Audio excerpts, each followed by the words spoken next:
दोस्तों, आज जानते हैं हम कर्क राशि का वार्षिक भविष्यफल 2023। इस साल कर्क राशि के जातकों के लिए कई बड़े परिवर्तन लेकर आने वाला है। इस साल की शुरुआत में ही शनि आपके 7वें भाव से निकलकर अष्टम भाव में गोचर करेंगे, जिसे शनि की ढैया कहा जाता है। शनि के प्रभाव से आपको मानसिक तनाव और करियर में दिक्कत आ सकती है। धन से जुड़े मामलों में भी आपको सावधान रहना होगा। वहीं शिक्षा से जुड़े मामलों में भी शनि कठिनाई देगा। देव गुरु बृहस्पति साल की शुरुआत से लेकर 22 अप्रैल तक आपका भाग्य स्थान में गोचर करेंगे और आपके भाग्य और धर्म भाव को मजबूती देने का काम करेंगे। 22 अप्रैल को भाग्य से निकलकर दसम भाव में गुरु का गोचर राहु से युक्त होकर गुरु चांडाल योग का निर्माण करने का काम करेगा। वहीं शनि की नीच दृष्टि आपको कष्टकारक साबित होगी। इस समय आप दूसरों की बातों में आकर अपनों को ही पराया कर लेंगे।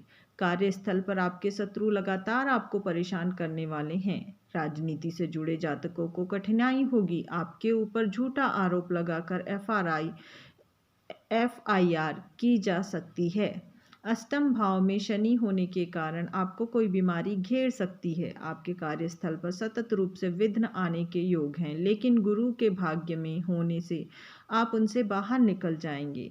30 अक्टूबर को राहु आपके भाग्य स्थान में, वहीं केतु आपके पराक्रम भाव में गोचर करेंगे। इस संचरण से आप गुरु चांडाल दोष से मुक्त होंगे और आर्थिक संपन्नता की ओर गति करेंगे। इस साल गुरु आपके भाग्य में वृद्धि करेंगे और राहु के कारण आप कठिन से कठिन समस्या का भी हल बड़ी चतुराई से निकाल लेंगे। इसके अलावा बाकी ग्रहों का संचरण भी समय समय पर आपको प्रभावित करेगा। जनवरी माह में लग्न पर गुरु, शुक्र और सूर्य का प्रभाव आपको ऊर्जा प्रदान करने वाला होगा। इस समय आप अपने समाज के लिए कोई बड़ा धार्मिक कार्य का आयोजन भी करवा सकते हैं। आपको धार्मिक यात्रा से लाभ होने की उम्मीद है। बुध का गोचर नौकरी पेशा लोगों के लिए बढ़िया रहने वाला है। में विराजमान मंगल शनि फरवरी माह में आपको भाइयों से सहयोग और अच्छे लाभ के मौके बनाएगा। इस समय आपके शत्रु आपका कुछ बिगाड़ भी नहीं पाएंगे और 17 जनवरी से शनि की ढैया आपको थोड़ा कष्ट देगी। इस समय दसम में विराजमान राहु पर शनि की नीच दृष्टि से जीवन में कुछ क्लेश पैदा कर सकती है। केतु मंगल का सटाष्टक योग आपके लिए थोड़ा हानिकारक हो सकता है। आप चोट का शिकार भी हो सकते हैं। शनि की पंचम पर दृष्टि आपके लिए पारिवारिक तनाव का कारण बन सकती है। इस समय आपको अपनी बुद्धि से निर्णय लेने होंगे। 15 फरवरी से चौथे भाव के स्वामी शुक्र का मीन राशि में गुरु के साथ युति होगी। उच्च का शुक्र जहां राजयोग को जन्म देकर भूमि और वाहन से जुड़े सुखों में वृद्धि करेगा। इस समय आप अपनी पत्नी के साथ अच्छा समय बिताने वाले हैं। आपको पत्नी के साथ कहीं बाहर घूमने जाने का योग भी बनेगा। सूर्य फरवरी माह में अष्टम भाव में विराजमान शनि के साथ बैठकर एक अशुभ योग का निर्माण करेंगे। 15 मार्च तक का यह समय सूर्य शनि से युति कर के द्वारा गुरु के द्वादश होने के कारण आपके पिता को बेहद कष्टकारी होगा। इस समय पिता से मतभेद और पिता को चोट जैसी घटना आपके साथ हो सकती है। इस समय धन से जुड़े मामलों में आपको सावधानी रखनी होगी और किसी भी नए निवेश को सोच समझकर करना होगा। 13 मार्च को मंगल आपके विदेश भाव में प्रवेश करेंगे। मंगल जहां गुरु से केंद्र में होंगे, जो आपके लिए विदेश से लाभ के रास्ते खोलने वाला होगा। इस समय काम के सिलसिले में आपकी यात्रा आपके लिए लाभदायक सिद्ध होगी। इस माह बुध का नीच भंग राजयोग सरकारी नौकरी की तैयारी कर रहे जातकों के लिए शुभ रहने वाला है। इस समय आपकी मेहनत का फायदा आपको मिलने वाला है। 12 मार्च के बाद शुक्र भी आपके दसम भाव में गोचर कर राजयोग का निर्माण करेंगे और स्त्री जातकों के लिए सफलता के दरवाजे खोलने का काम करेंगे। इस समय कार्यस्थल पर किसी महिला सहकर्मी की मदद से आपको बड़ा प्रोजेक्ट मिल सकता है। राजनीति से जुड़े जातक महिला वर्ग को प्रभावित करने में सफल होंगे।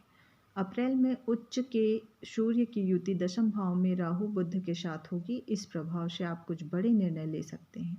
फाइनेंस से जुड़े लोगों के लिए यह महीना बदलाव का महीना होगा और आपकी कहीं से बड़ी नौकरी का ऑफर आ सकता है। मीडिया, संचार और लेखन से जुड़े लोग तरक्की करेंगे। इसी माह की शुरुआत में शुक्र देव अपनी ही राशि में गोचर कर लाभ भाव को पुष्ट करने वाले हैं, जिसके कारण आपको कपड़े, इत्र और सौंदर्य प्रसाधन से जुड़े कामों में लाभ होगा।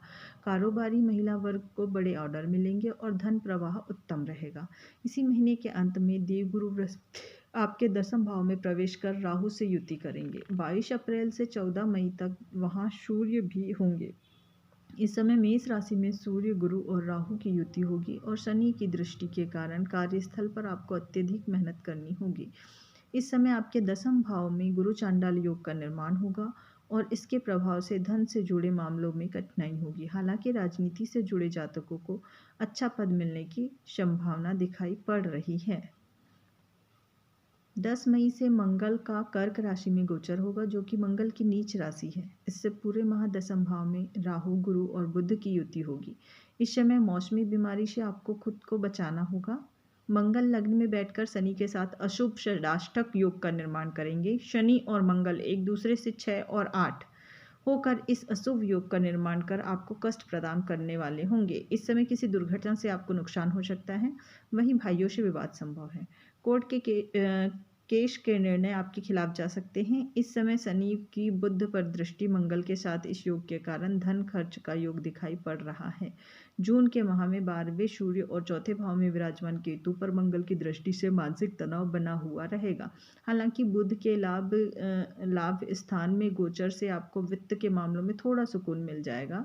बुध के प्रभाव से आपको मित्रों का सहयोग भी प्राप्त होगा और विद्यार्थी वर्ग को भी प्रतियोगी परीक्षा में सफलता प्राप्त होगी। जुलाई अगस्त के माह में सूर्य का गोचर आपके अनुकूल होगा। 8 जुलाई को बुध का लग्न में गोचर वाणी के प्रभाव से सफलता देने वाला होगा।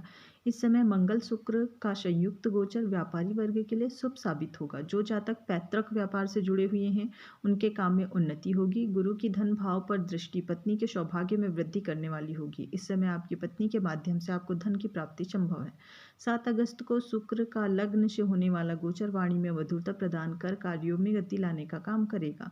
सूर्य बुध का बुधादित्य योग आपके संचित धन में वृद्धि करने वाला होगा।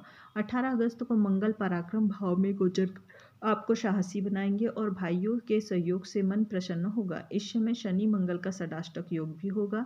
आपको सलाह दी जाती है कि अति उत्साह में कोई भी काम करने से बचें। अगस्त का माह स्वास्थ्य की दृष्टि से थोड़ा प्रतिकूल हो सकता है। सितंबर माह के मध्य में आपके पराक्रम भाव में दशमेश और धनेश की युति आपके लिए राहत का काम करने वाली है। इस समय सरकार से जुड़े लोग आपके लिए लाभदायक रहेंगे। उच्च अधिकारी आपके ऊपर मेहरबान रहेंगे और आपको कोई बड़ा प्रोजेक्ट भी दिया जा सकता है। 2 अक्टूबर को शुक्र की सिंह में वही 1 अक्टूबर से बुध अपनी उच्च राशि में प्रवेश कर मीडिया से जुड़े जातकों के लिए सफलता के द्वार खोल देंगे। इस समय उच्च के बुध के कारण भाइयों और मित्रों से सहयोग प्राप्त होगा। इस माह चौथे भाव में नीच के सूर्य के साथ मंगल केतु की युति पारिवारिक कलह का कारण बन सकती है। इस समय थोड़ी मानसिक अशांति के साथ अपनी माँ की सेहत को लेकर भी आप परेशान हो सकते हैं। साल के अंत में आपके लिए राहु केतु का संचरण बड़ा बदलाव लेकर आने वाला है। 30 अक्टूबर को राहु का गोचर आपके भाग्य स्थान में होने जा रहा है, वहीं केतु का आपके तीसरे भाव में होगा। नवंबर में लाभ और चौथे भाव के स्वामी शुक्र अपनी नीच राशि कन्या में गोचर करेंगे, जो आपके लिए कष्टकारी होगा। शुक्र केतु की इस युति इस माह आपको स्त्री जातक से कष्ट की संभावना है। किसी स्त्री के कारण आपको धन हानि हो सकती है, वहीं पत्नी के स्वास्थ्य का ध्यान रखना होगा। पंचम में बलवान सूर्य मंगल की युति आपको संतान पक्ष से अच्छी खबर मिलने वाली होगी। हालांकि इस समय संतान से मतभेद भी सामने आ सकते हैं। राहु का गोचर पराक्रम को बढ़ाने वाला रहेगा। इस साल के आखिरी 2 माह आप गुरु चांडाल योग से मुक्त हो जाएंगे और बृहस्पति अब अपना पूर्ण फल आपको देने का कार्य करेंगे। साल के आखिरी माह में आपके धन में वृद्धि और संपत्ति प्राप्ति के योग दिखाई दे रहे हैं। शुक्र अपनी तुला राशि में गोचर कर राजयोग का निर्माण करेंगे और परिवार में किसी मांगलिक कार्य का आयोजन हो सकता है। वहीं सूर्य भी छठे भाव में नौकरी में तरक्की और उन्नति का मार्ग प्रशस्त करने वाले होंगे। सप्तम बुध और दसम गुरु के प्रभाव से वाणी में तेज और तीव्र बुद्धि होगी, जिससे आप कठिन से कठिन कार्य को भी हल करने में सक्षम होंगे।